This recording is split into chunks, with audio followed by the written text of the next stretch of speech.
A Minnesota Republican candidate for Senator Mike McFadden says it's time for the U.S. to take drastic measures to stop ISIS terrorists who are Americans from returning to the United States. This after federal officials arrested a man over the weekend trying to board a plane in Chicago to join ISIS fighters in Syria.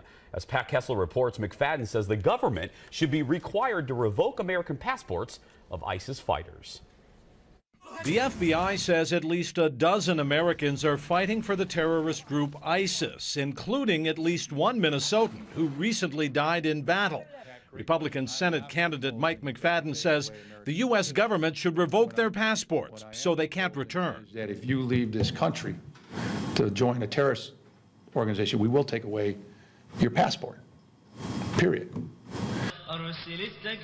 At least 20 young Minnesotans joined the al-Qaeda offshoot al-Shabaab. One even posted a recruiting video from Somalia before he was killed. This is the real Disneyland. The FBI says it knows the names of Americans who joined ISIS. The director telling Scott Pelley on 60 Minutes it is tracking them in case they try to come back. With American passports, how do you keep them from coming home and attacking the homeland? Ultimately, an American citizen, unless their passport's revoked, is entitled to come back.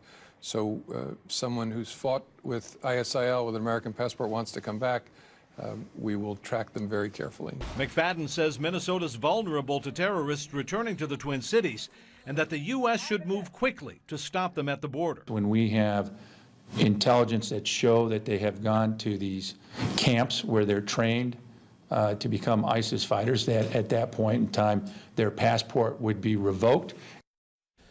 Well, McFadden today also criticized his Democratic U.S. Senator Al Franken, his opponent, for not doing enough. And Franken's campaign said McFadden is playing election year politics with a very serious issue. Franken says he supports revoking passports as part of a wide range of actions the government uses to fight terrorism. The State Department does have the power to revoke these passports, but it's not required by law to do so. I think you're going to hear a lot more about this in the next couple of weeks as the campaign winds to an end. Pat, is there any other countries considering revoking passports for fighting with the terrorists?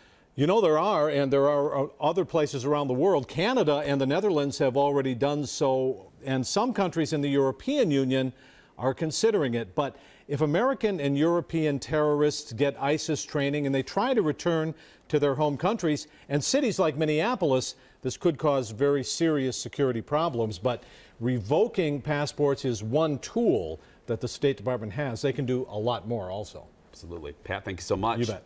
Well, you know, there is a big holiday just before Election Day.